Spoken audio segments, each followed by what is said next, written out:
Itu aja sedikit-sedikit aja udah bengkok tanggul. Hai sahabat Jemvlog, kembali lagi sama gua Antoni Saputra. Nah, hari ini gua mau ngupdate mengenai isi ikan di glass pond.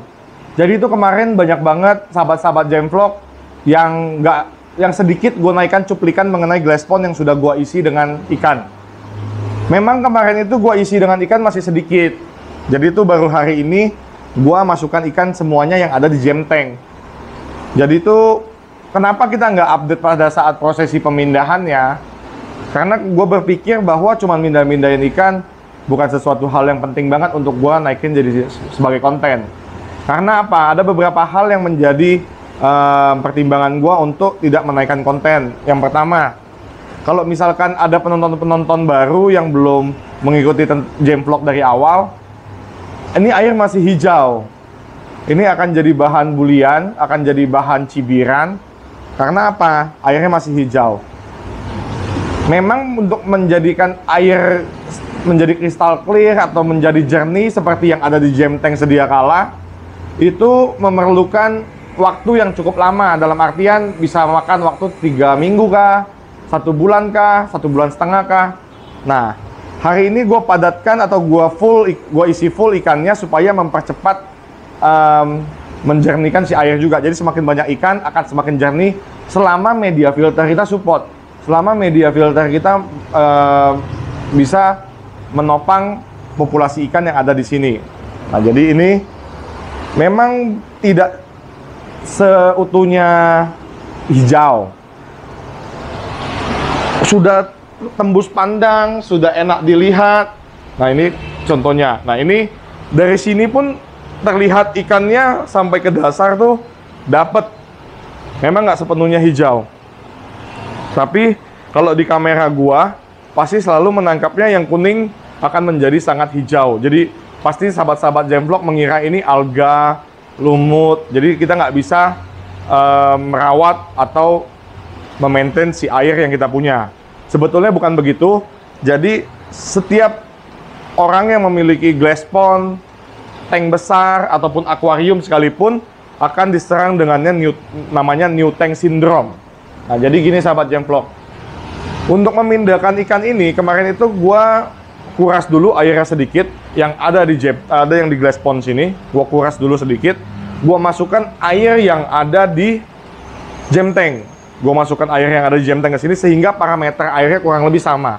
Jadi masih dalam toleransi lah. Kalau memang pun ada perbedaan-perbedaan pH sedikit, masih dalam tahap atau batas toleransi. Sehingga kita tanpa perlu penyesuaian suhu atau penyesuaian air, tinggal ditanggok, tinggal kita taruh lagi di sini, itu nggak akan jadi masalah. Karena pun jaraknya nggak nyampe 2 atau 3 detik terpapar dengan udara. Gitu sahabat Jemvlog. Makanya itu, gua nggak terlalu fokus untuk konten pindahin ikan, karena mau pindahin ikan ini sendiri bisa memakan waktu 1 harian. Nggak gampang untuk diserok, nggak gampang untuk diambil. Jadi itu memakan waktu 1 harian lah. Jadi nggak guna juga kalau untuk pindahin ikan doang gue kontenin. Intinya, bagi sahabat-sahabat Jemvlog yang pernah punya atau memiliki tank besar atau memiliki mega tank, pasti kondisi hijau seperti ini, new tank syndrome seperti ini, pasti kalian sudah tahu. Cuman biasanya banyak yang cibir, biasanya banyak yang head comment bahwa kita pemula tidak bisa pelihara air sehingga airnya jadi cendol. Ini bukan cendol. Ini memang masih tahap awal dari pematangan si air dan juga pematangan si media filter. Ini yang disebutnya new tank syndrome, sahabat Jemvlog. Kapan ini akan bisa bening? Sebanyak atau selama ikan yang ada di sini buang kotoran, menciptakan amoniak, apa segala macam, sehingga akan membentuk bakteri-bakteri baik atau bakteri-bakteri pengurai baru yang ada di media filter. Sehingga media filter yang kita punya ini akan mature dibilangnya. Sehingga seperti yang ada di jam tank kemarin itu kita masuk di 2 bulan baru betul-betul crystal clear, baru betul-betul jernih total sehingga bisa kita nikmati mau dari atas mau dari bawah semua bisa kita nikmati. Tapi untuk sementara seperti ini apakah sudah bisa kita nikmati? Sudah. Jadi tergantung kita yang bisa menikmati, dan kalau kita menikmati secara langsung di sini udah sangat enak sebetulnya, cuman memang masih agak kekuning-kuningan sahabat Jemvlog. Jadi nantinya ke depannya akan gue update mengenai air di jam tank di glass pond ini dulu juga.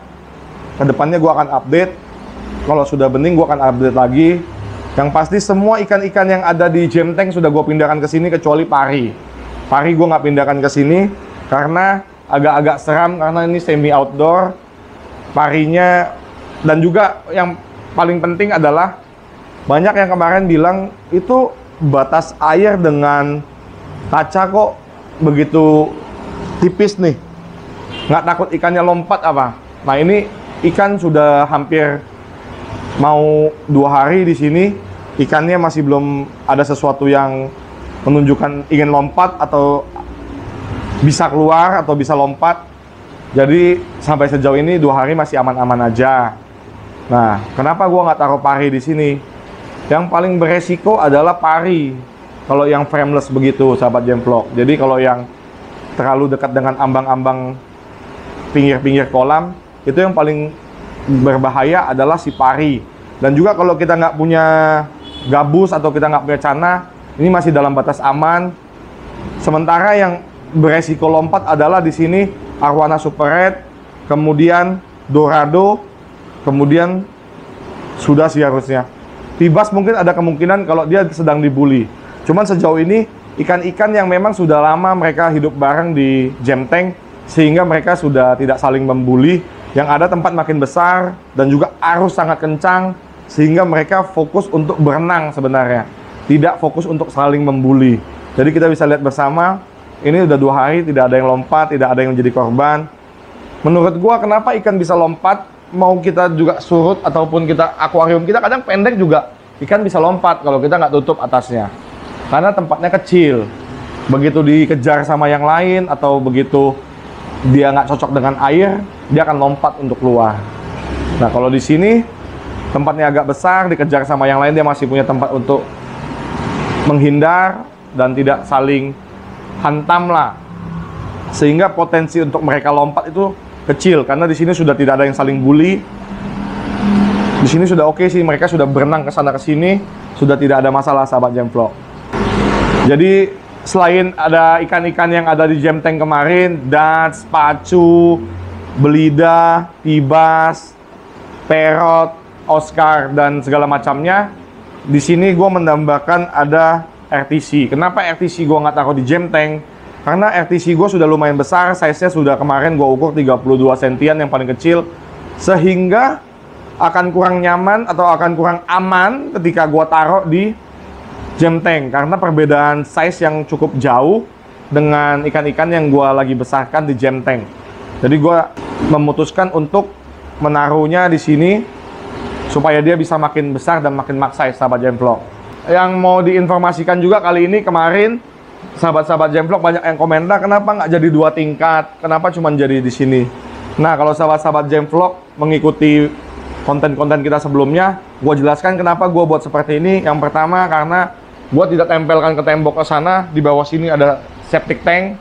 Yang kedua, sebelah itu tetangga, ketika memang kita nggak proper buatnya, ya kita jaga-jaga lah. Dalam mengerjakan sesuatu tidak ada yang langsung sempurna, pasti ada revisi atau perbaikan. Jadi kemarin itu gue takut ketika memang terjadi rembes, malah rembesnya ke tetangga. Ini yang buat hubungan antar tetangga malah nggak bagus nantinya. Makanya itu gue nggak nempelin ke sebelah supaya tidak terjadi cekcok, walaupun tetangganya baik. Tapi gue tetap menjaga-jaga supaya tidak nempel ke tembok tetangga. Dan juga gue berpikir di sini ada septic tank, nggak bisa kita maksimalkan. Toh ternyata begini duduk di sini untuk menikmati dari sini juga enak. Dan juga kita bisa punya akuarium di sini, tetap bisa pelihara ikan di sini, akan jadi lebih enak juga. Gitu sahabat Gemvlog. Jadi nggak apa-apa, baru punya di sini. Mungkin next kita akan punya glass pond 3, jam tank 3 atau kolam ketiga. Semoga nanti kedepannya lancar-lancar aja. Jadi projectnya bisa kita gas. Di mana project itu kita buat, di mana kolam itu kita buat lagi yang ketiga. Nanti ikutin terus Gemvlog. Jadi gua akan buat di dalam area rumah gua juga dengan ukurannya kurang lebih sama seperti ini. 6 kali 5, ke bawahnya sekitar 2 meteran, 2 meter 25 lah kalau ini, 2 meter 25. Jadi yang di sono yang baru gue buatnya 2 meteran kedalamannya. Untuk apa ya? Untuk ikan predator lagi, gitu sahabat Gemvlog. Oke, gitu aja konten kita kali ini. Jangan lupa tetap dukung Gemvlog dengan cara subscribe, like, dan share setiap video-video yang kita buat supaya semakin banyak lagi orang yang tahu tentang Gemvlog. Oke sahabat Gemvlog, sampai ketemu lagi di video selanjutnya. Bye.